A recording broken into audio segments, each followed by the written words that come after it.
أعوذ بالله من الشيطان الرجيم. بسم الله الرحمن الرحيم. إنا فتحنا لك فتحا مبينا ليغفر لك الله ما تقدم من ذنبك وما تأخر ويتم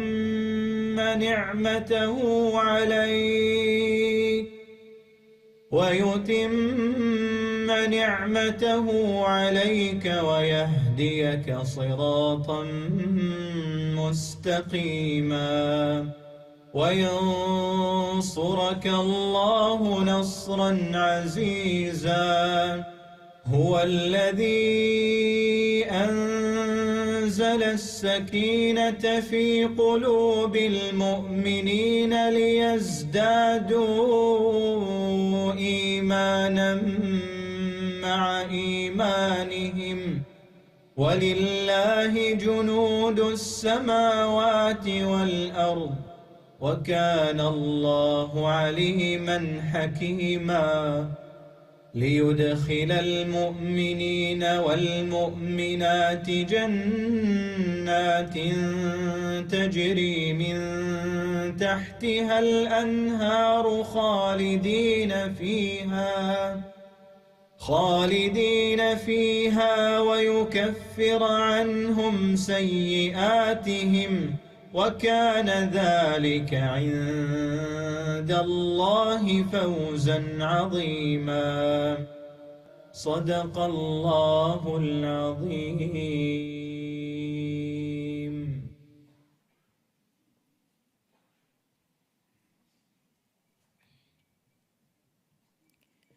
بسم الله الرحمن الرحيم، والصلاة والسلام على هادي الأمم وأشرف خلق الله سيدنا محمد وعلى آله وصحبه أجمعين.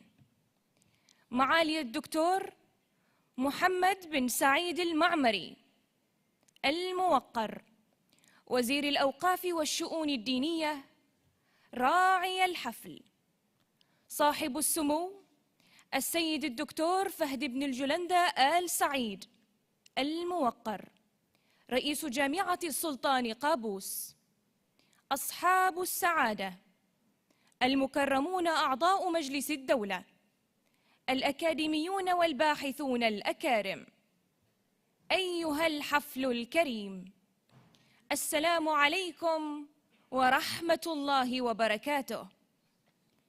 أهلاً وسهلاً بكم في حفل افتتاح المؤتمر الدولي التاسع لكلية التربية، علم النفس في الظروف العادية والاستثنائية، رؤى معاصرة ومستقبلية، الذي تنظمه كلية التربية بجامعة السلطان قابوس بالتعاون مع كرسي اليونسكو لعلم النفس التربوي بكلية التربية في هذا الصرح العلمي الشامخ.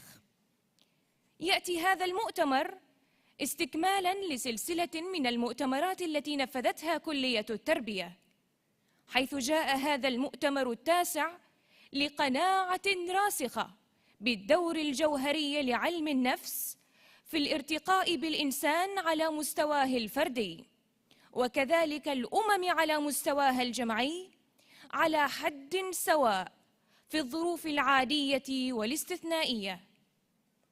ويسعى علم النفس إلى بناء الإنسان الإيجابي الواثق الذي يتسم بالهوية الراسخة والانفتاح المقنن مع العالم من حوله، والذي يعمل على تحقيق أسمى أشكال الإنجاز بتناغم وسعادة في ظروفه العادية.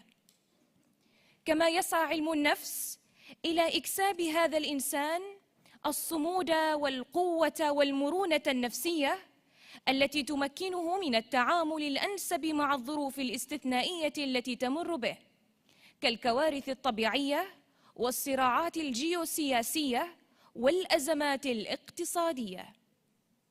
معالي راعي الحفل، أيها الحفل الكريم، يأتي هذا المؤتمر في إطار الدعم المستمر والحثيث من قبل الجامعة وإيجاد البيئة الملهمة واستقطاب الكفاءات من الباحثين والأكاديميين، والذي من شأنه تعزيز الإسهام البحثي على مستويات إقليمية ودولية، والارتقاء بدور الجامعة في خدمة المجتمع.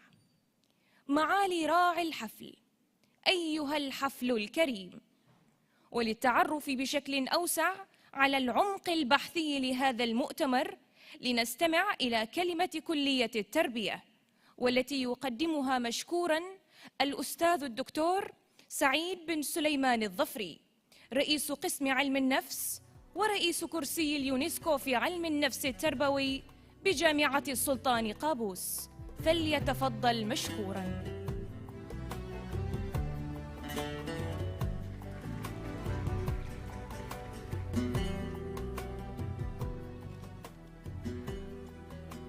أعوذ بالله من الشيطان الرجيم. بسم الله الرحمن الرحيم. يرفع الله الذين آمنوا منكم والذين أوتوا العلم درجات والله بما تعملون خبير. معالي الدكتور محمد بن سعيد المعمري، وزير الأوقاف والشؤون الدينية الموقر، راعي الحفل. صاحب السمو السيد الدكتور فهد بن الجلندة آل سعيد الموقر، رئيس جامعة السلطان قابوس. المكرمون أعضاء مجلس الدولة، أصحاب السعادة، العلماء والباحثون، أيها الحفل الكريم، السلام عليكم ورحمة الله وبركاته.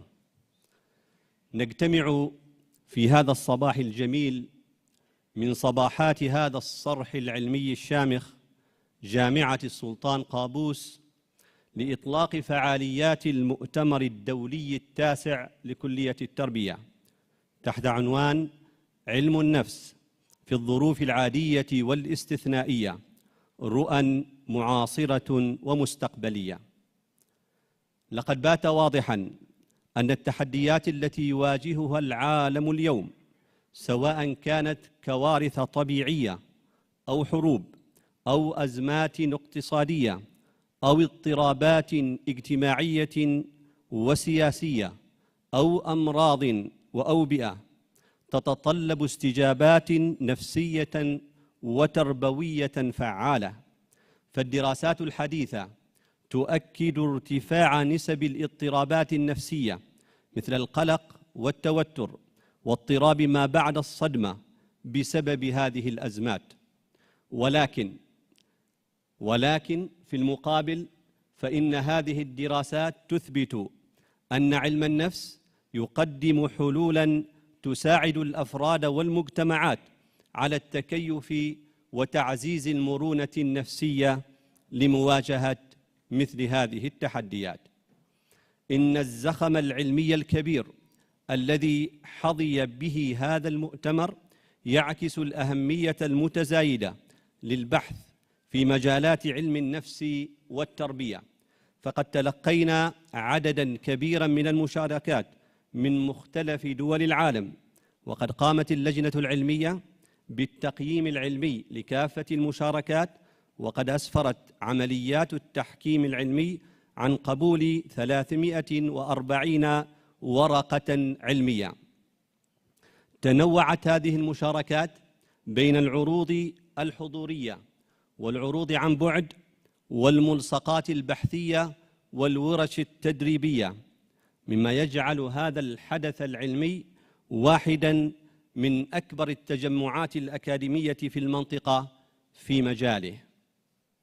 كما يشرفنا كذلك استضافة 3 متحدثين رئيسيين من مختلف دول العالم يقدمون رؤى متعمقة حول تكامل علم النفس الإسلامي والفكر النفسي في البيئة العربية والإسلامية، ودور البحث النفسي والتربوي في معالجة التحديات العلمية، ومنها مثلا نقص أعداد المعلمين. أيها الحفل الكريم، إن المعرفة ليست فقط وسيلة لفهم الحاضر، بل هي أيضاً أداة لصناعة المستقبل. ونحن هنا اليوم لا نناقش التحديات فقط، بل نرسم مسارات جديدة للتعاون البحثي والتطبيقي تسهم هذه البحوث في تطوير المجتمعات وتعزيز جودة الحياة للأفراد والمجتمعات. إن هذا المؤتمر جزء من حرص الكلية على تحقيق الخطة الاستراتيجية للجامعة، والتي تنبثق من رؤية عمان 2040، والتي تركز على دعم البحث العلمي وتحقيق مستويات عليا في مؤشرات البحث العلمي والابتكار من خلال ما قدمه أساتذة الكلية والقسم من إنجازات علمية وإسهامات نالت الإشادة والاقتباسات العالمية العالية في محركات البحث العلمي. كما يأتي هذا المؤتمر متوازياً مع الاعتماد الأكاديمي الذي حصلت عليه الكلية مرتين على التوالي. ختاماً، لا يسعني إلا أن أتوجه بالشكر الجزيل إلى معالي الوزير الموقر لرعايته لهذا الحفل، وإلى إدارة جامعة السلطان قابوس وإدارة الكلية على الدعم اللامحدود الذي تم تقديمه لقسم علم النفس من أجل إنجاح مؤتمره الدولي.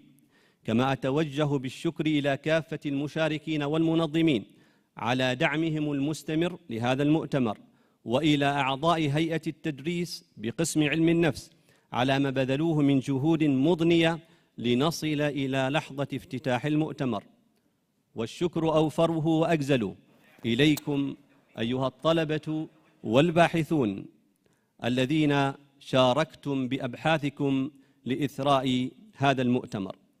كما أتوجه بالشكر الجزيل لشركاء كرسي اليونسكو في علم النفس التربوي بقسم علم النفس بكلية التربية، وكذلك الداعمين للمؤتمر وزارة التراث والسياحة ومؤسسة محسن حيدر درويش. أدعو جميع الطلبة والباحثين والمشاركين إلى الاستفادة القصوى من هذا الحدث العلمي والانخراط في مناقشات ثرية تسهم في صياغة مستقبل أكثر إشراقاً لعلم النفس والتربية في الظروف العادية والاستثنائية. والسلام عليكم ورحمة الله وبركاته.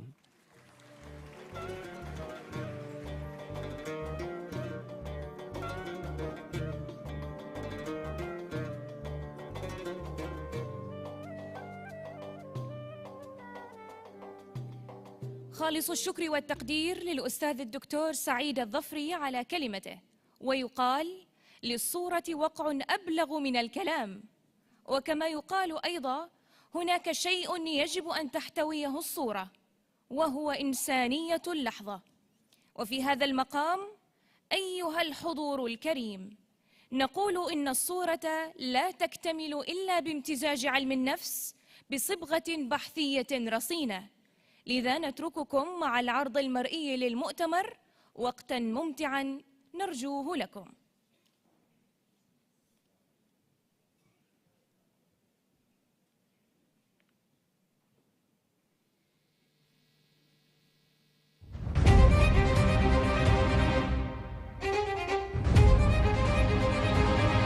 من سلطنة عمان الخالدة، أرض التاريخ والمجد، حيث تقف القلاع والحصون شاهدة على حضارة ضاربة في جذور الزمن، لتروي جبالها وشواطئها قصصا تسردها أمواج البحر، حيث يتناغم الإنسان مع الإنسان بألفة ورحابة صدر.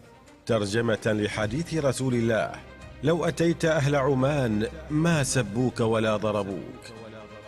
ولعل شعاع الشمس مع تلك الجبال الشامخة والبحار الممتدة تكسب النفس سكينة وسلاما وصلابة وصمودا وهدوءا في الأوقات الاستثنائية دون ضجيج وتهويل، فيتجلى فيها علم النفس كعلم أصيل يرقى بالإنسان في سروره وقمة انطلاقته، فينعكس بذلك إيجابا على مجتمع بأسره ثم مجتمعات عالمية. في أرض الحضارات تستضيف جامعة السلطان قابوس المؤتمر الدولي التاسع لكلية التربية بعنوان علم النفس في الظروف العادية والاستثنائية، رؤى معاصرة ومستقبلية. يسلط المؤتمر الضوء على محاور متنوعة تشمل جوانب علم النفس المتعددة، بدءا بعلم النفس التربوي الذي يسعى لتحسين أساليب التعليم وتهيئة بيئات تعليمية ملهمة، مرورا بالإرشاد النفسي الذي يهدف إلى مساعدة الأفراد على مواجهة التحديات اليومية والاستثنائية، وصولا إلى التقييم والقياس الذي يساهم في تطوير استراتيجيات لتقييم الأداء وتعزيز التطور المجتمعي. كما يتناول المؤتمر دعم الفئات التخصصية مثل الموهوبين وذوي الإعاقة عبر تعزيز دمجهم في المجتمع وتمكينهم من تحسين إمكاناتهم. ويمتد النقاش ليشمل التطبيقات المعاصرة لعلم النفس في مجالات متنوعة مثل المناهج والتدريس والإدارة والإشراف التربوي. كما يولي المؤتمر اهتماما بالجوانب المهارية والفنية مثل الرياضة والفنون ودورها في دعم صحة النفس، إلى جانب العلوم الإسلامية والاجتماعية والطبية التي تساهم في تعزيز التوازن النفسي والجسدي للأفراد. وبين أروقة هذا الحدث يتم استحضار التشريعات والقوانين التي تضمن حماية الحقوق النفسية للأفراد والمجتمعات، ليكون المؤتمر منارة تجمع بين الفكر والبحث والابتكار وتساهم في صياغة مستقبل أفضل للإنسانية. مرحبا بكم في هذا الحدث الاستثنائي على أرض سلطنة عمان، حيث يلتقي الماضي بالمستقبل لترسم ملامح الغد.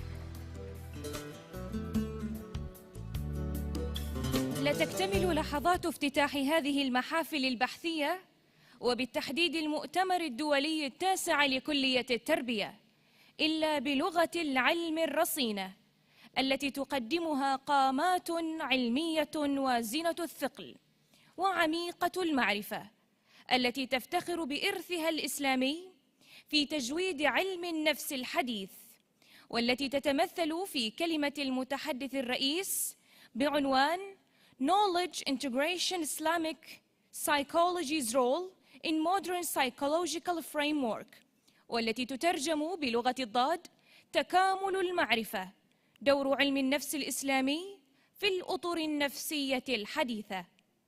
ويقدمها المتحدث الرئيس الأستاذ الدكتور حسين رسول، فليتفضل مشكوراً. ويرافقه الأستاذ الدكتور سعيد الظفري لإدارة هذه الجلسة.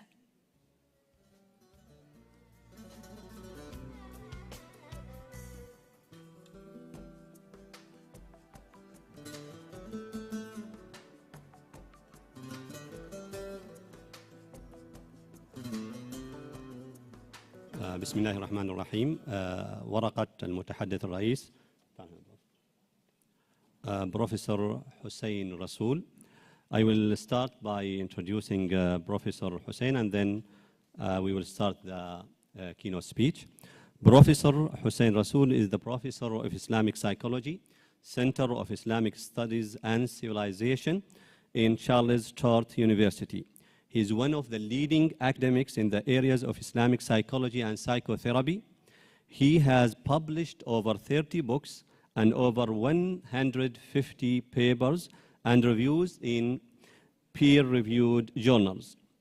Professor Rasool is the Director of Studies, Department of Islamic Psychology, Psychotherapy and Counseling at Al-Balaj Academy, Chair of Al-Balaj Institute of Islamic Research Psychology.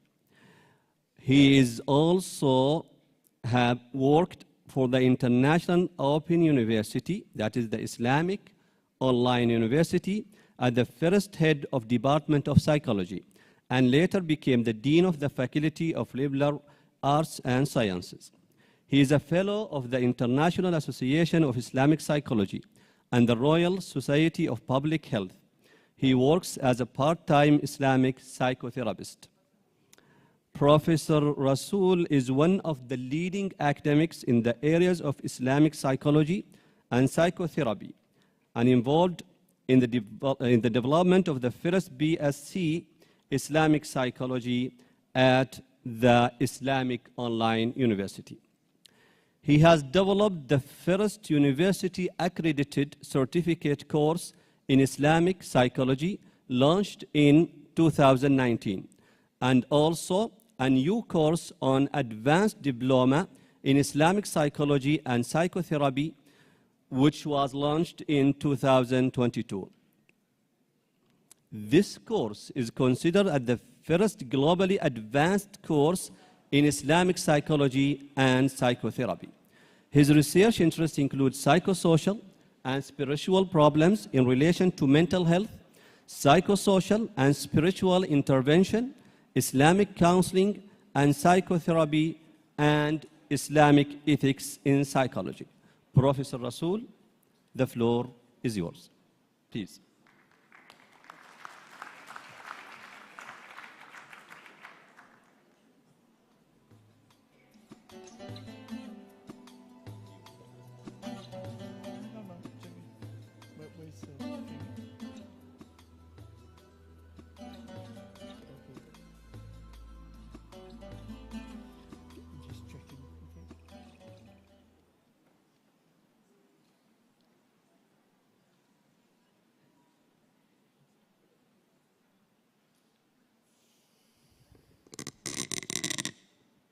Thank you very much. Excuse me. أعوذ بالله excuse me, my voice is going. أعوذ بالله من الشيطان الرجيم بسم الله الرحمن الرحيم الحمد لله رب العالمين والصلاة والسلام على رسول الكريم وعلى آله وصحبه ومن استنى بسنته يوم الدين. ربي اشرح لي صدري ويسر لي أمري وأحلل عقدة من لساني يفقهوا قولي. His Highness, His Excellency, distinguished professors, head of departments, lecturers, brothers and sisters, Assalamu alaikum wa rahmatullahi wa barakatuhu. Thank you. I feel very honored and privileged to be invited to this gathering, and thanks very much for Sultan Qaboos University for giving me this opportunity. I'm sorry, my voice is going.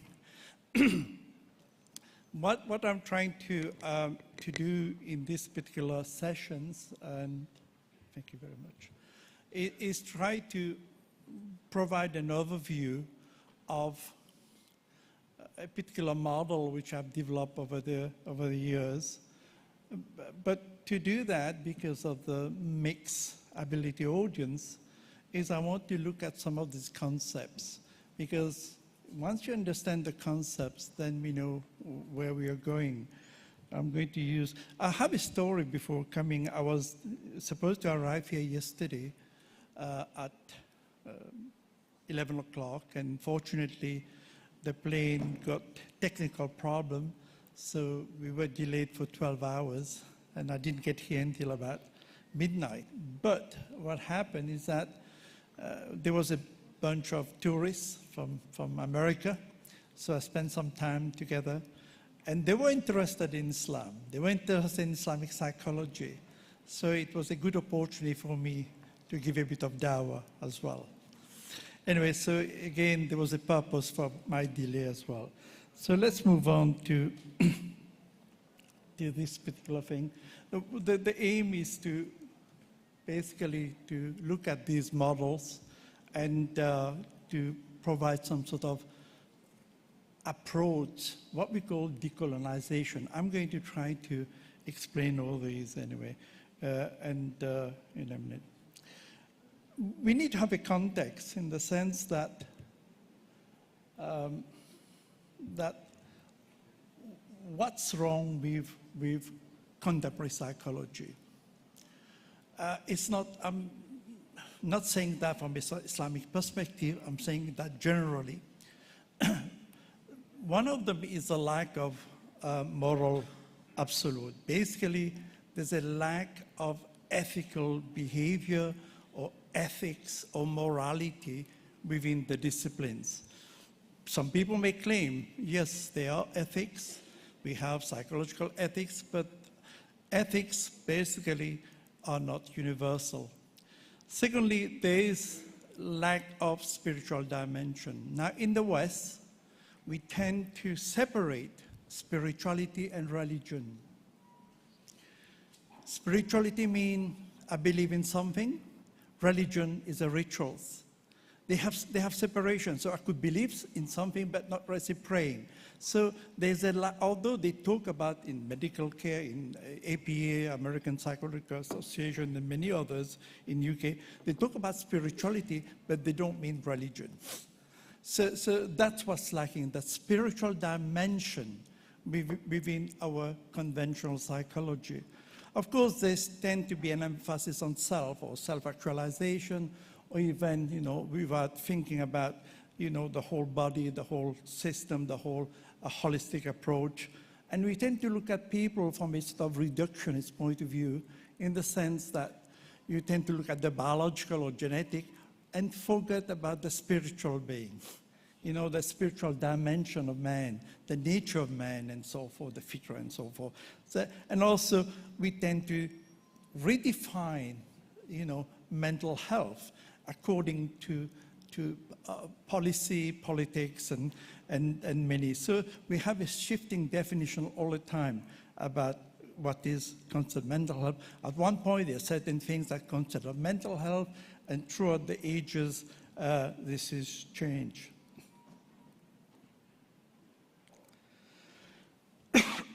Perhaps at times there's over-reliance on psychotropic medication or, psychoactive medication in treating, for example, mental health. We have different theories. If you look at the psychology, conventional psychology, we have so many theories, so many approaches, so many school of thought, but sometimes there conflict between the different approach. So there is fragmented theories. And of course, they tend to devaluate personal responsibility, which means that, as if, the thing about accountability, the thing about, are already dismissed anyway.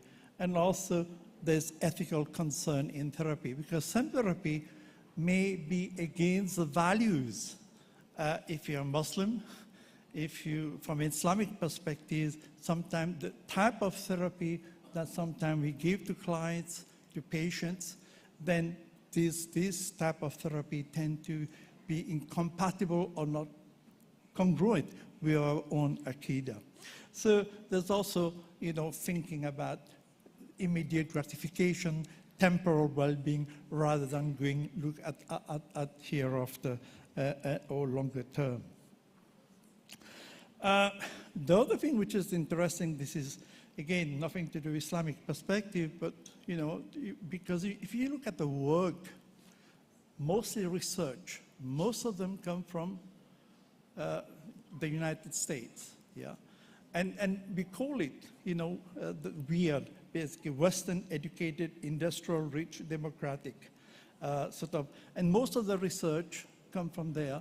And most of the research are done with psychology students, white middle-class psychology students. So in fact, if you take risk, I know you don't, but if you try to extrapolate the research from those globalized West, then there's a problem, because it does not probably fit your population, it doesn't meet the lifestyle and behavior of population anyway.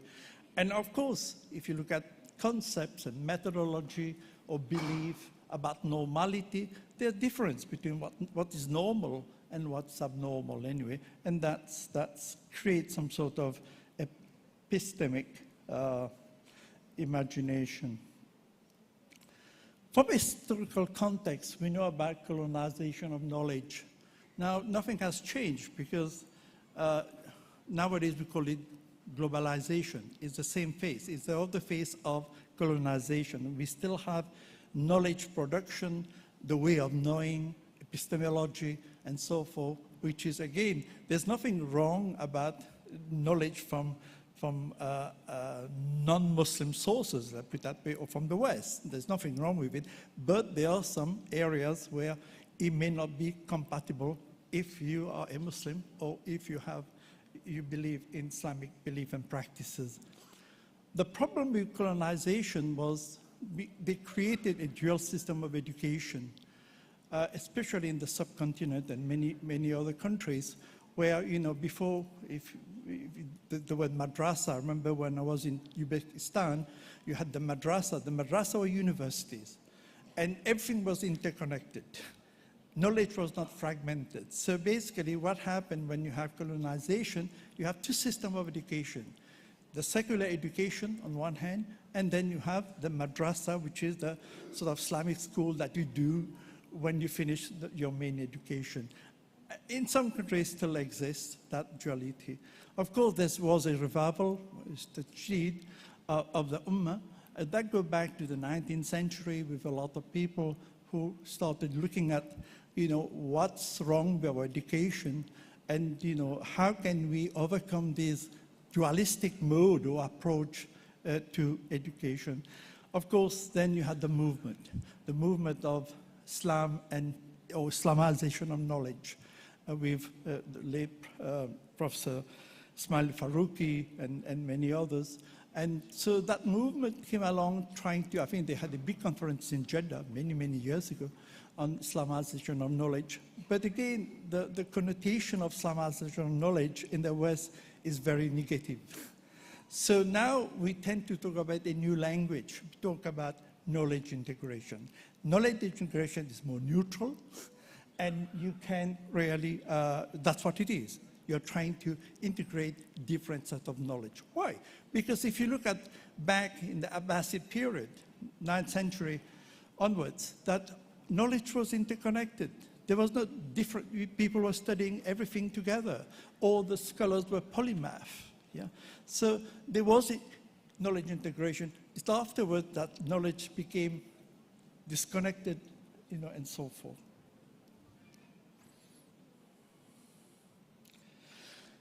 For those who doesn't know Ilm al-Nafs or Islamic psychology, just very quickly, a couple of definitions there.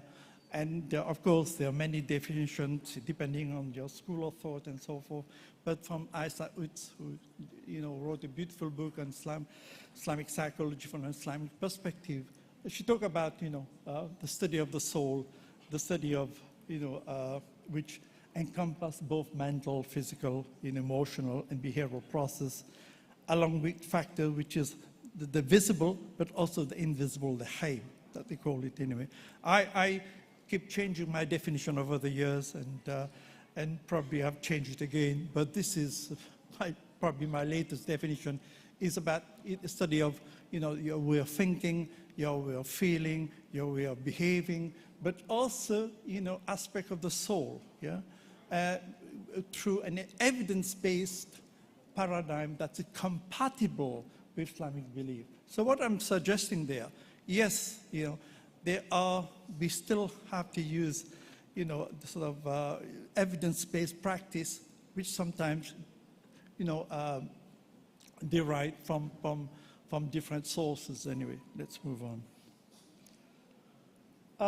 Why Islamic psychology? Why do we need Ilm al-Nafs, especially now? Again, we already mentioned it, that we include the spiritual dimension into it. And also, we have sort of the moral absolutes from divine. So basically, our guidance comes from primary sources of the Quran and Sunnah. These are our primary sources. Of course, you have different sources of knowledge, how you gain it.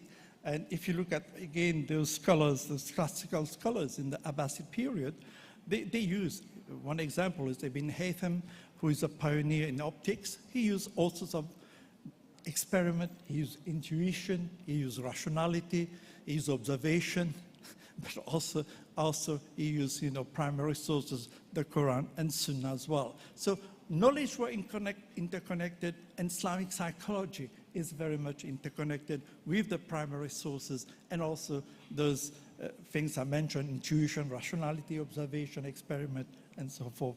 Of course, it's holistic in the sense that, the word health itself is solid. The word health comes from an Anglo-Saxon word meaning hull. The word hull means whole. So when you talk about holistic health, we are creating a problem there. So holism itself is where you include all sorts of dimensions, whether it's physical, emotional, social, and also spiritual as well.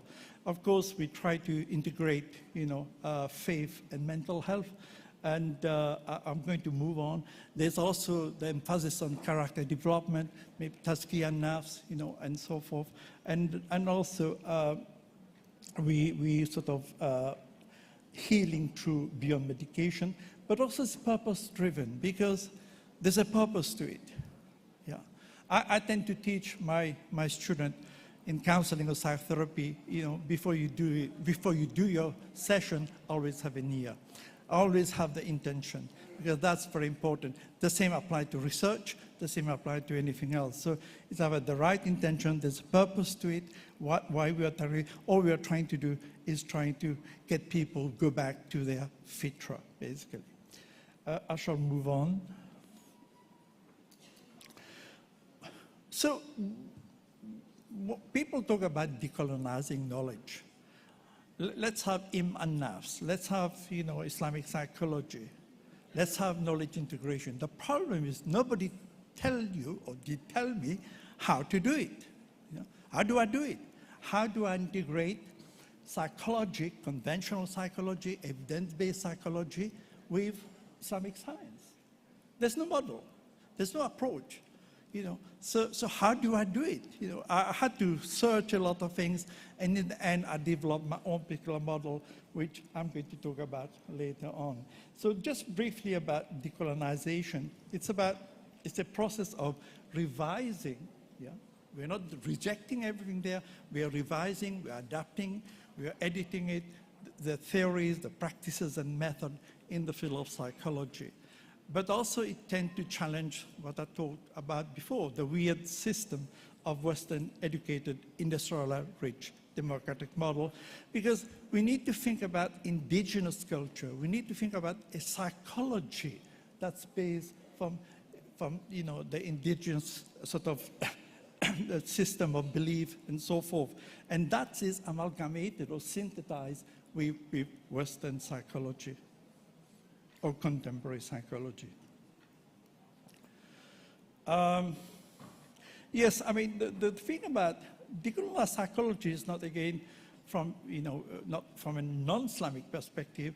There are other people, critics in the West, that say, right, psychology need to be decolonized because of its Eurocentric approach and also, from sort of Orientalism. Basically, you have a Western system, Western values, Western theories, Western approach, Western therapies that may not be compatible or may not be congruent with Islamic belief and practice anyway. But also, I think by looking at psychology itself from an indigenous point of view, then you provide some sort of what we call epistemic justice. What is knowledge integration? As I said before, we use the word Islamization of knowledge, and this has negative connotation. This is about using traditional method, the Quran, the Sunnah, which is the primary sources, but also the work of scholars, like Imam Ghazali, Ibn Sina, Abu Zayd al-Balkhi, and so forth, which in fact develop the cognitive therapy. I always ask my student, who developed cognitive therapy? Most people would say Albert Ellis. Most people would say John Wolpe. No, it's the 9th century, Abu Zayd al-Balkhi, from Balkh. He developed what we call reciprocal inhibition, what is known today, sort of systematic desensitization or cognitive behavior therapy. The late Professor Malik Badri, Allah bless him, he wrote a book about it. He translated, in fact, from Arabic, to English about the sustenance of a soul, which was written by. So we have to have that knowledge, that cultural knowledge. And nowadays, a lot of Arabic work are being translated in English, and people getting more accessible to this knowledge. So this is about integration. Integration of, one hand, you have the primary sources, but also you have evidence-based psychology. I shall move on a little bit anyway. When we talk about sources of knowledge, we talk about, again, primary sources, the Quran, ilm al-naqli, but also you have the rational knowledge. The aql should be AQL there. Anyway, the intellect. But also you have observation, as I said before, empirical evidence, rationalization, you have experiment, and also what we call intuition. So all these are sources of knowledge. The thing is, there's no conflict. People always ask, is there a conflict between primary source of knowledge and evidence-based? No, there's no conflict. Rasul, 5 minutes left. Okay. There is no conflict at all, because all source of knowledge come from Allah, the Almighty. So in fact, some people say there's no such a thing as Islamic and non-Islamic sources. They are knowledge. Knowledge from Allah, and we tend to we apply some of these. If they are compatible, if they're congruent with Islamic belief and practice, then we use them. Otherwise, we reject them.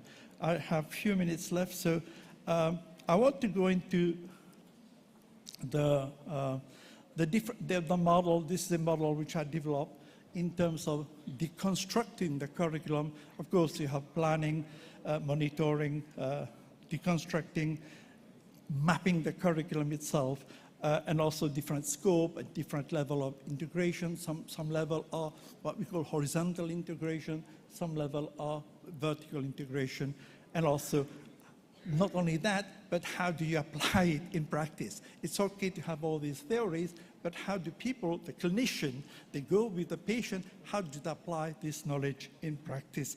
That's another issue. I shall move on because of the time factor. I have 5 minutes, is it? 3, okay.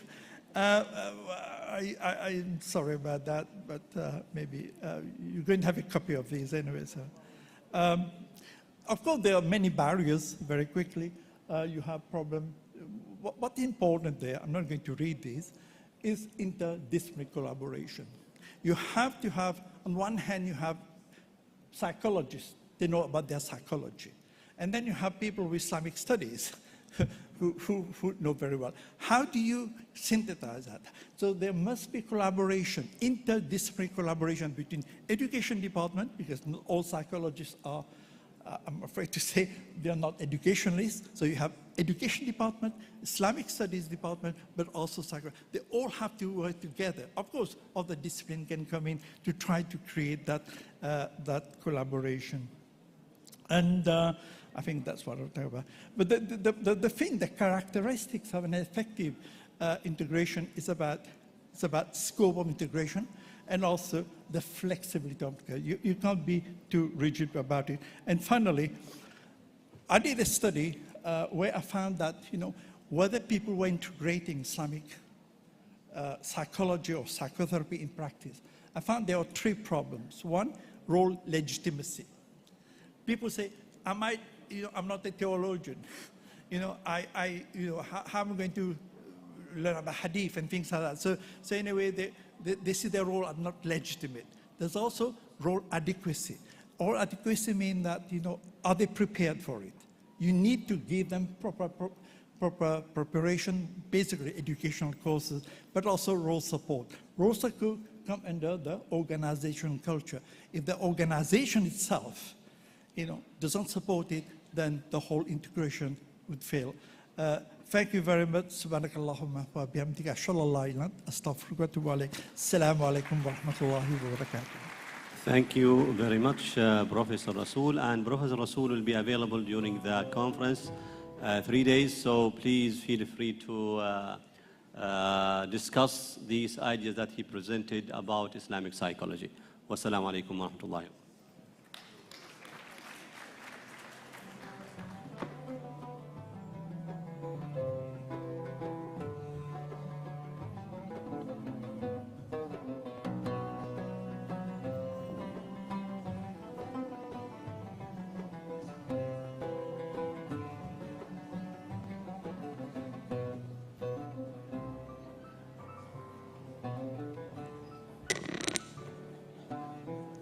أيها الحفل الكريم، من لا يشكر الناس لا يشكر الله، لذا ندعو معالي الدكتور محمد بن سعيد المعمري الموقر وزير الأوقاف والشؤون الدينية راعي حفلنا الكريم لتشريفنا على خشبة المسرح وتكريم المتحدثين الرسميين والجهات الراعية بمعية صاحب السمو السيد الدكتور فهد بن الجلندة آل سعيد الموقر رئيس الجامعة، والدكتور صالح البوسعيدي المحترم عميد كلية التربية.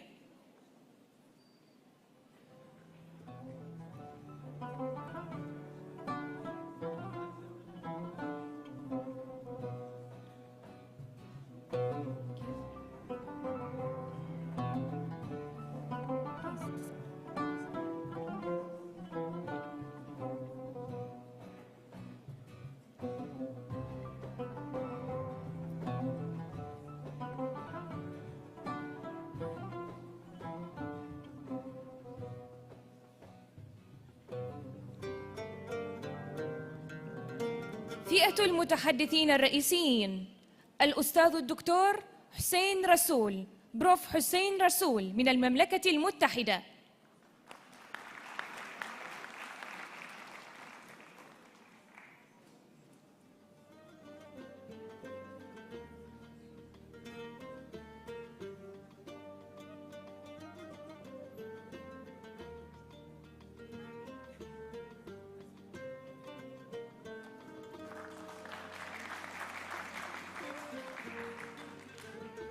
الأستاذ الدكتور روبرت كلاسن، بروفيسور روبرت كلاسن من جامعة أكسفورد بالمملكة المتحدة، والذي سيشاركنا عن بعد. الأستاذ الدكتور عثمان حمود الخضر من دولة الكويت الشقيقة.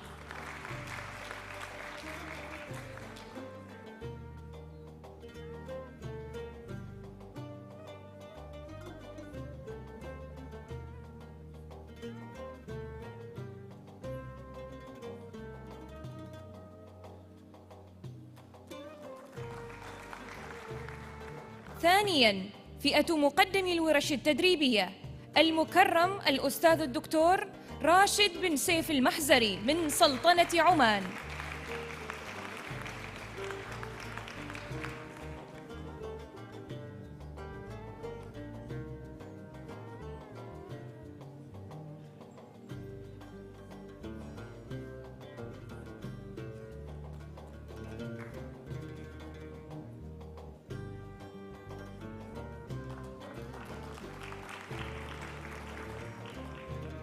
الدكتور خالد بن حمد بن عبد الله الجابر من المملكة العربية السعودية الشقيقة.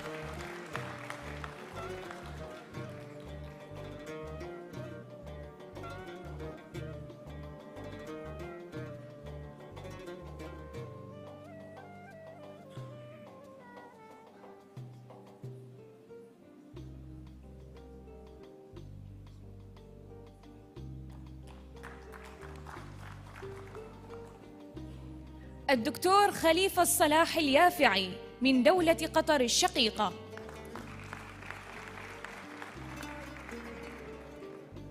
فئة الجهات الراعية: طالب بن راشد العامري رئيس قسم الزيارة التعريفية ممثلاً لوزارة التراث والسياحة.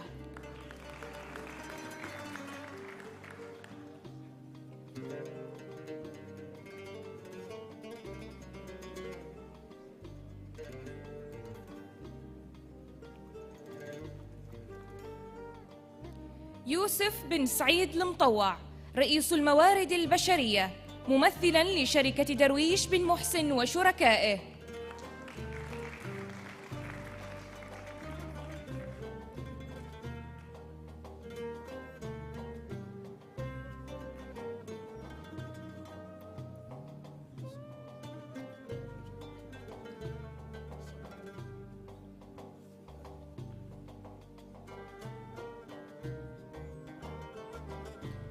الدكتور خليفة الصلاح اليافعي من دولة قطر الشقيقة.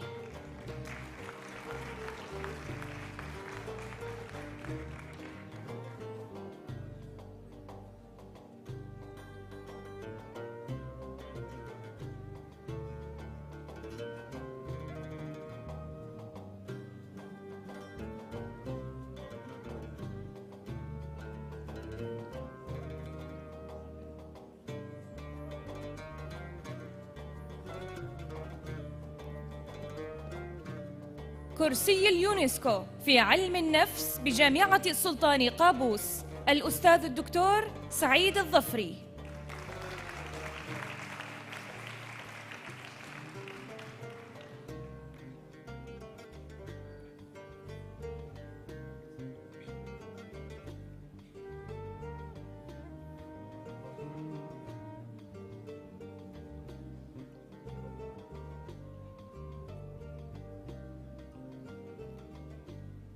الآن فليتفضل صاحب السمو السيد الدكتور فهد بن الجلندة آل سعيد الموقر رئيس الجامعة بتقديم هدية تذكارية لراعي الحفل معالي الدكتور محمد بن سعيد المعمري الموقر وزير الأوقاف والشؤون الدينية.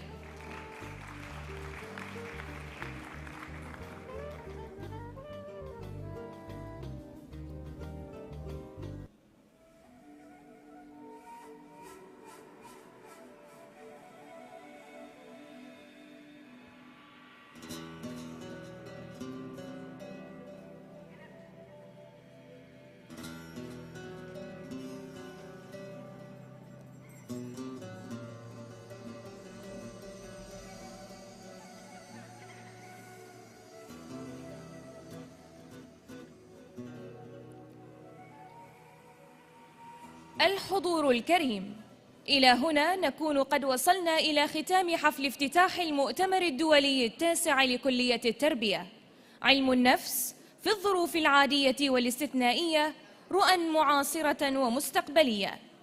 كما يسرنا دعوة معالي الدكتور محمد بن سعيد المعمري الموقر وزير الأوقاف والشؤون الدينية لافتتاح المعرض المصاحب والملصقات البحثية.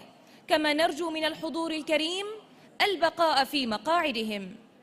ولا نملك في النهاية إلا أن نتوجه بجزيل الشكر وعظيم الامتنان إليكم فرداً فرداً، والسلام عليكم ورحمة الله وبركاته.